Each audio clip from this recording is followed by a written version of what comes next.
Hello everyone, it's Dawn. Welcome back to my channel. Welcome to our new subscribers. Lovely to have you with us.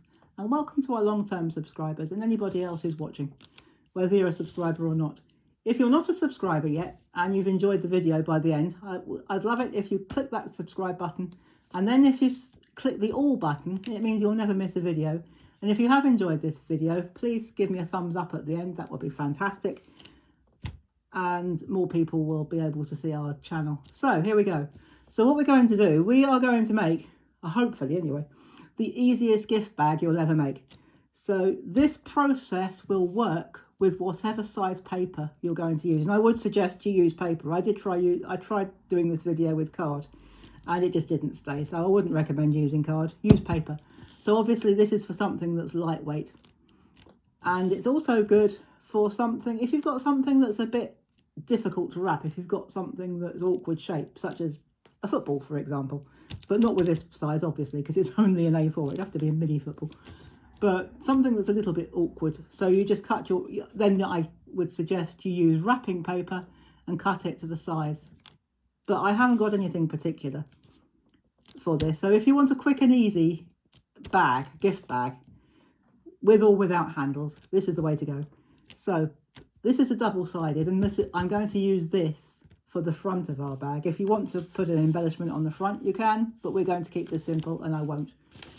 But on the back, or on the other side, you've got that, and it actually has different greetings.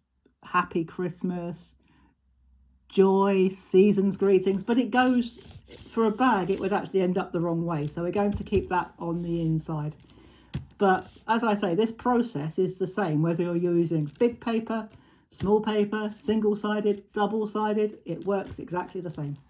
So what we're going to do, we're going to fold, and it doesn't matter which side you start with. We're going to fold one side in, one end in, and crease it down.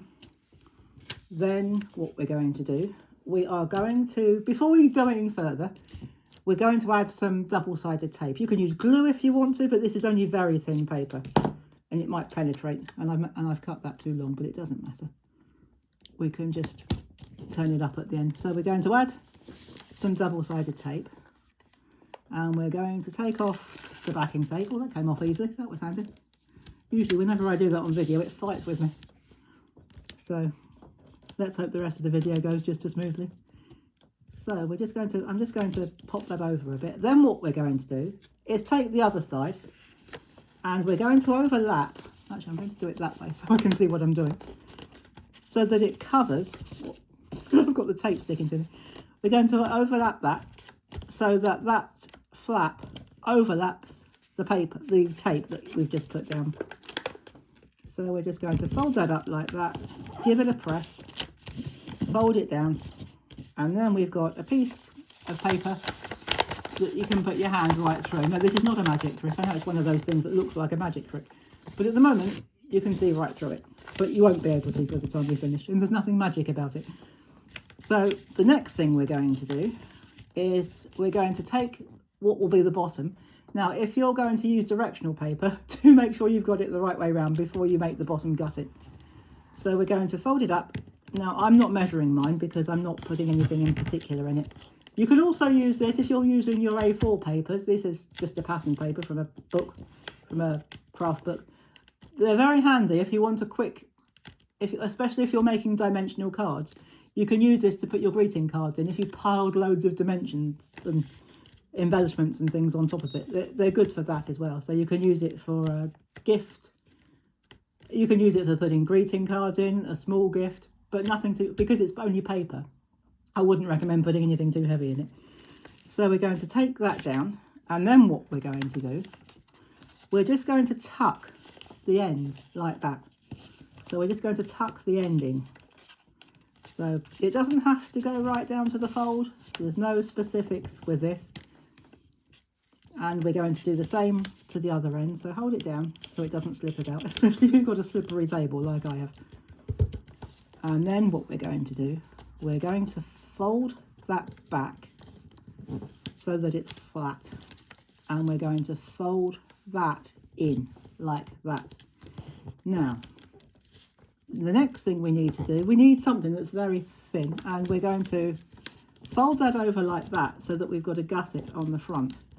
But because it's so fine, this one's so fine, what I am going to do, if I can find it quickly, I should have got this out beforehand, but that's all right. Oh, we're all right. We're doing okay. What I'm going to do, I'm going to use my red runner tape, because you only need a thin line. So I would suggest putting it on the bit that you haven't folded yet. So fold the bit that's facing you. So once it's still like that, fold it towards you. Then take this bit and fold it over and just press along that line like that. And it will stay, hopefully, it will stay put. So when you put your hand in this time,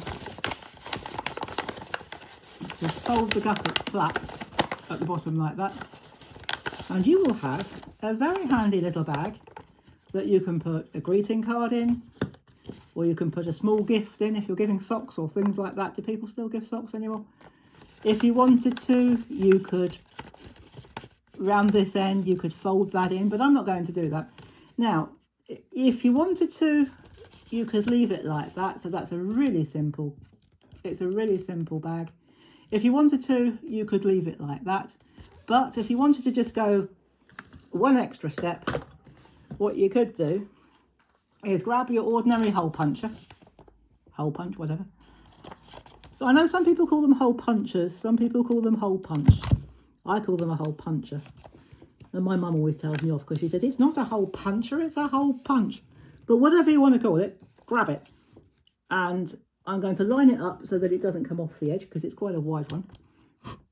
Give it a push and you'll have two perfectly aligned holes.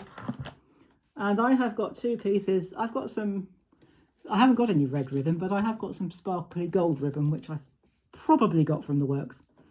That's where I get most of my stuff from. I haven't measured it, but whatever size handle, I'd say it's about 8 to 10 inches. And in one end, just to make it go a bit easier, I've tied a knot in one end. And what we're going to do with the other end, to make it easier to get it through the hole, I would suggest roll it between your thumb and forefinger. And then slide it through and grab it. Pull it through. You might need to re-roll it and push it through the other end, like that. Push it through the other hole, she said. It's come unrolled, but never mind. Pull it through like that. And then all you've got to do, I'm going to pull it through so that you can see what I'm doing. And then all you need to do, if you want a nice neat knot, twist it a little bit. And then tie your knot like that. Tie your knot, gently pull it through. Because it's only paper, don't pull it too hard because you might tear it. If you wanted to make that a little bit longer, you could. And then you do exactly the same with the other side. I won't do that now, I'll do it a bit later. But you do exactly the same with the other one and thread it through the other two holes. And you have got a very quick and easy bag in under 10 minutes. So if you're doing a craft fair, you could batch make these and take them with you. And as I say, if you wanted to, you could put an embellishment on the front, but I'm keeping mine simple and I'm not going to do that. So there you go, a very quick and easy gift bag for you. So I hope you've enjoyed that and I hope you have a go yourself. And until next time, thank you very much for watching. Thank you for subscribing. Take care, everybody. Have fun. And as always, happy crafting. Bye-bye for now.